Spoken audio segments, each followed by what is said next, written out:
আজকে কর্পোরেশন সেই বিলবোর্ড খুলতে যায় নিয়ম অনুসারে, কারণ বেআইনি নির্মাণ কর্পোরেশনের খুলে ফেলা উচিত বা ভেঙে ফেলা উচিত। কিন্তু যেভাবে আজকে প্রথমে কর্পোরেশনের লোকেদেরকে অভিষেক বন্দ্যোপাধ্যায় এবং তার সাঙ্গপাঙ্গরা যেভাবে তাদেরকে বাধা দিলেন, পুলিশের সাথে ধস্তাধস্তি করলেন, এ তো সাংসদ না গুন্ডা সেটা বোঝা যাচ্ছে না। অভিষেক বন্দ্যোপাধ্যায় কি নিজেকে অক্ষয় কুমার মনে করছেন নাকি? আর ওই পাশে যে ওই স্বর্ণামার্কা লোকটা আছে সে কি নিজেকে সুনীল শেঠি মনে করছে? যদি মনে করে তাহলে তো মুশকিল, তাহলে পুলিশকে তো ব্যবস্থা দিতে হবে এদের বিরুদ্ধে।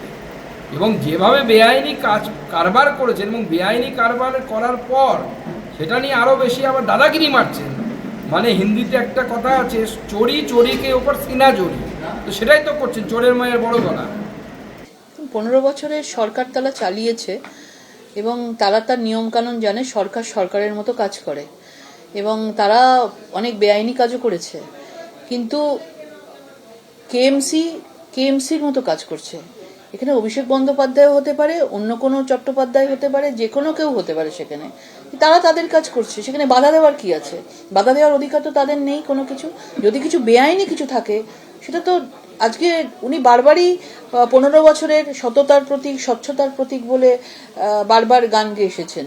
তো যেখানে বেআইনি জিনিস নির্মাণ হলে তো সেখানে পুলিশ যাবেই, কেএমসি গিয়ে, ডিপার্টমেন্ট গিয়ে সেখানে তো সেগুলোকে পুলিশ যাবে এবং সেগুলোকে তো সরাবেই। এটা তো খুব স্বাভাবিক আছে।